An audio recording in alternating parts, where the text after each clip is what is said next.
আসসালামু আলাইকুম, কি নাম তোমার? আমার নাম হচ্ছে শান্তা।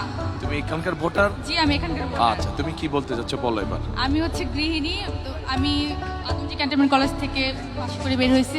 তো আমাদের মেয়েদের জন্য কোনো কর্মসংস্থানের কোনো ব্যবস্থা নাই এখানে।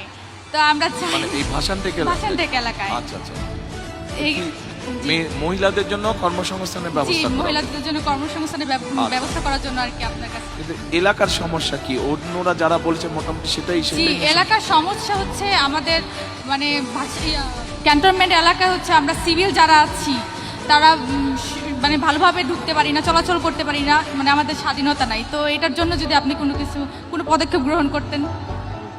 আচ্ছা যারা সিভিল যারা আছে আমরা ভাষানটেক এলাকা, তারা ক্যান্টনমেন্টে ঢুকতে অনেক অসুবিধা হয়।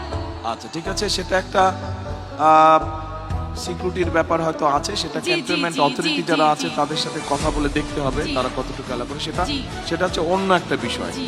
কিন্তু আপনার মতে এলাকার সমস্যা কি কি?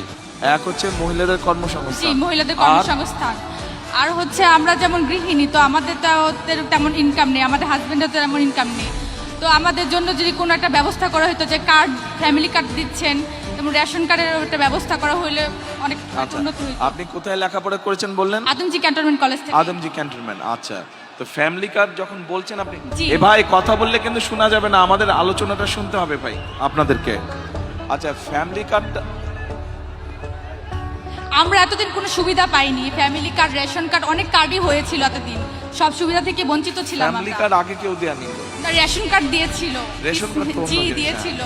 আচ্ছা, তো ফ্যামিলি কার্ড যখন বললেন, এই যে ফ্যামিলি কার্ডের এটা হচ্ছে স্যাম্পল, জি, এটা তো এখন আমরা একটা স্যাম্পল বানিয়েছি, ইনশাআল্লাহ জি, জি। সরকার গঠন করলে জি। এরকম সরকার থেকে দিবে। জি, তো ফ্যামিলি কার্ডটাতে পেলে, ফ্যামিলি কার্ড পেলে জি। আপনার মতন একজন নারীর কি সুবিধা হবে বলে আপনি মনে করেন? ফ্যামিলি কার্ডটা পেলে আমাদের অনেক সুবিধাই হবে। যেমন এটার মধ্যে তো অনেক আমরা এখানে কি দিব আগে বলে দেই। হ্যাঁ, জি, বলেন। মা বোনেরা আপনারা একটু খেয়াল করেন, ভাইরা আপনারাও শুনেন একটু সবাই। এই ফ্যামিলি কার্ডটা আমরা ইনশাআল্লাহ সরকার গঠন করলে, বাংলাদেশে প্রায় 4 কোটি পরিবার আছে, গড়ে 5 জনের 6 জন সদস্য ধরে 4 কোটি পরিবার সারা দেশে আছে। এই পরিবারগুলোকে বিশেষ করে ভাষান থেকে যেই পরিবারগুলো থাকেন সাধারণত, সেরকম যত পরিবার আছে বাংলাদেশে আমরা চেষ্টা করব সবাইকে দিতে। এখন এই কার্ডের মাধ্যমে আমরা একজন নারীকে, যার সংসার আছে, স্বামী আছে, সন্তান আছে, এরকম একজন নারীকে আমরা মাসে 2 থেকে 2,500 টাকা দিব, অথবা সম পরিমাণের প্রয়োজনীয় যে খাদ্য সামগ্রী আছে সেগুলো দিব। জি। ঠিক আছে? তা আপনাকে যদি ধরেন, আপনাকে যদি এরকম একটা সুবিধা আপনি পান, জি। তাহলে কি সুবিধাটা হবে আপনার? আপনি তো 2,500 টাকা আপনি মাসে পেলেন, জি, জি। অথবা 2,500 টাকার সম পরিমাণ মূল্যের আপনি জি। প্রয়োজনীয় খাদ্য যেটা এসেনশিয়াল ফুড আইটেম যেগুলো সেগুলো পেলেন, ফুড আইটেম আমরা। তাহলে আপনার কি সুবিধাটা হবে? আমার তো অনেক সুবিধা হবে, যেমন সংসারের কাজে আর কি, এটা মানে অনেক টাকা আর কি সেভ হবে আমাদের। মাসিক একটা টাকা মাত্র আমাদের তো 2,500 টাকা, কি সেভ? অনেক এই 2,500 টাকার মধ্যে আমরা চাল কিনতে পারবো, তেল কিনতে পারবো, ডাল কিনতে পারবো, অনেক কিছুই কিনতে পারবো। তাই আপনারা কি একমত? কি মা বোনেরা ওনার সাথে একমত আপনারা?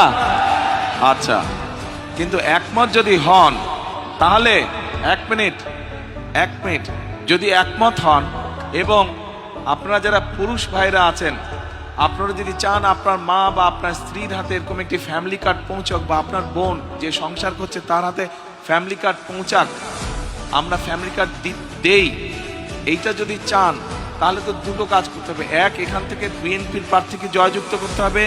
2, আপনাদের আত্মীয় স্বজন বন্ধু বান্ধবকে বলতে হবে সারা বাংলাদেশে ধানের শীষকে জয়যুক্ত করার জন্য। ইনশাআল্লাহ।